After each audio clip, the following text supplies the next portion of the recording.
दिनैनि बे हाबाफारिनि सोमोन्दै सार मा बुङो? दिनै नैबे 13 चिरांनि कासिकत्रायाव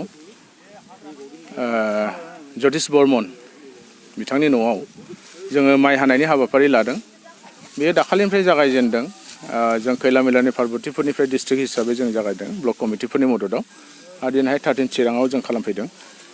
दा बे हाबाफारिखौ लानाय जादों जोंनि सेन्ट्रेल कमिटिनि जेनाखि आफादगिरि बा दानि BTRनि चिफ मानगोनां प्रमद बर' बिथांनि बिथोन बायदियै जोङो बे हाबाफारिखौ लादों आरो बेवहाय मोनसे उद्देश्यआ बेनो जे जोङो गावजों गाव मदद खालामलायनांगौ। दिनै गोरिब मानसिफ्रा हाख'वा जादों। बोथोरा माने रावखौबो नेया जों मिथिगौ। आबादफ्रा दिनै थिग समाव जुदि थिखांनो हायाबा बे नस्थ' जायो। दा बेनि थाखायनो एसे खामला हाजिरा होनो हायो जों मानसिफोरनिखौ जों माइखौ हानानै होदों जोंनि UPPL निफ्राय। दा गासिबो प्राइमारियाव बे खामानिया सोलिबाय थादों। खैला मैलायाव दाखालि हाबाय। बेनिफ्राय ओरै चिरां दुवाराव जोङो खुंग्रिं लाइमुथि गुबुन गुबुन जायगायाव हाबाय आरो दिनै कासिकत्रायाव 13 चिरांनि सिङाव। दा बेवहाय जोंनि गेजेराव जोङो हाबानि जेनाखि हाबा मावनायनि जेनाखि हारिमु वर्क कालचार बे दिनै गोमालांनायखौ नुनानै जों मोनसे गिखांनाय फैदों। दा जोंनि लाइमोनफोरा गाव गावनि न'खरनि बिमा बिफाफोरखौ आबादनि खामानिया होन बा गुबुन खामानियानो होन मदद होनायखौ दिनै नुनो मोनाखै। दा बे रोखोमनि थांबाय थायोबा भबिष्यतआ मोजां नङा। दा बेखायनो बे वर्क कालचारखौ लाबोनांगौ। जों नैबे हाबाफारिनि गेजेरजों जों खावलायगोन जाहाथे जोंनि जाखांफुनाय लाइमोनफ्रा हाबा मावनाय फारसे एसे गोसो होयो। दिनै माने खामानि मोना साख्रि बाख्रि मोना गोबां गासिबो मानसिया साख्रि बाख्रि मोना। नाथाय माबा मोनसे मावनो हायो गावखौ गायसननो थाखाय गावखौ गावनि आथिङाव गसंनो थाखाय बा रांखान्थि भाबै एसे गोख्रों जानो थाखाय दिनै गोबां लामाफोर दं आबादनि गेजेरजों जों खालामनो हायो। दा दिनै माखासेफ्रा मावबोदों बेनि एग्जाम्पल हिसाबै दङ। माखासे मानसिफ्रा दिनै साक्सेस जाबोदों आरो आबाद बिथिङावबो। आरो बे समाव जुदि नायोब्ला आबाद बिथिङाव खामानि मावनो हायोबा दिनै मोजां मोनसे रां आरजिनो हानायखौबो जों नुबाय थादों। दा बेखायनो जोङो खावलायगोन जे माने जोंनि लाइमोनफ्रा गावखौ गायसननो थाखाय साख्रि बाख्रिखौल' नेनानै थायालासेनो दिनै माने गुबुन गुबुन फारसेबो बे खामानि फारसेबो दिनै साननानै नायनांगौ आरो खामानिफोरखौ जागायनांगौ आरो बे जों सानो।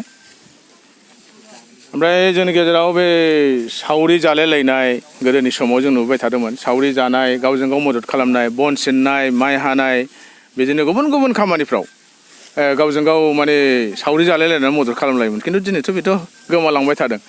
दा जोङो खावलायगोन दासिमबो गामिफ्राव गावजों गाव मदद होलायनायखौ जों लाबोफिननांगौ। बे जोबोद मोजां। बेनि गेजेराव अनलायनाय फैयो, रिलेसनफ्रा सोमोन्दोफ्रा मोजां जायो, मजबुत जायो, एना एनिफ्रा जोबस्राङो। दा बेखायनो मोजां मोनसे थासारि गोजोन मोनसे थासारिया गामियाव फैयो। बेखायनो बेखौ खालामनो थाखाय जों रायजो राजाखौबो खावलायगोन। अनगायै गुबुन गुबुन आबाद मावग्रा बिथांमोनखौ नोंथांमोना माइ हानायनि अनगायैबो सहाय होनो सानदों। गुबुन गुबुन बिथिङाव दिनै गुबुन बिथिं होनोबा आबाद बिथिङाव आरो दिनै माने UPPL हान्जाया दिनै गोबां बाथ्राफोरखौ सानदों सावरायदों आरो बेनि थाखायनो मा खालामदों आबाद बिथिङाव आबादारिफोरखौ मदद खालामनो थाखाय आरो माखासे मानसिफोरखौ एसे एनकारेज खालामनो थाखाय बाहाय थुलुंगा होनानै खामानि मावहोनो थाखाय जोंहा फार्मार्स सेल दानाय जाबाय।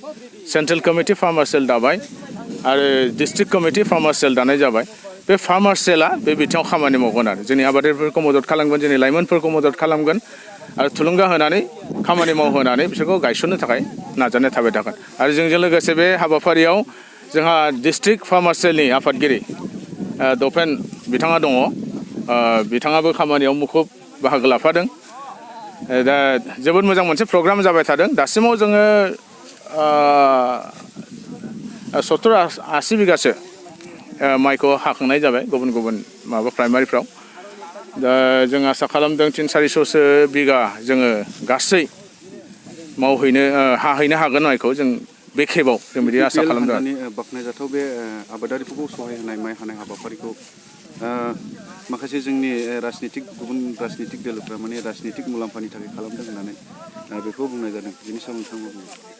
बेथ' सोर माबायदि बिजिरनानै नायोबा गावसिनि खोथा आरो जुदि पजिटिभ लाइनाव जुदि नायोबा पजिटिभखौ नुगोन, नेगेटिभ लाइनाव जुदि नायोबा नेगेटिभखौ नुगोन। नेगेटिभ माने बेखौ पलिटिकेल एंगेलजों नायदों जानांगौ सोरबा सोरबाया, खिन्थु बे थिग नङा बे गावसिनि खोथा आरो बेनो जोंना उद्देस्यआ बेनो जों रायजो राजाजों मोनसे सोमोन्दोआव फैनांगौ रायजो राजाखौ मदद खालामनांगौ जोंना बे आरो वर्क कालसारखौ लाबोनांगौ बे थांखिजों जों बे खामानिखौ मावदों दस्राया मा बुङो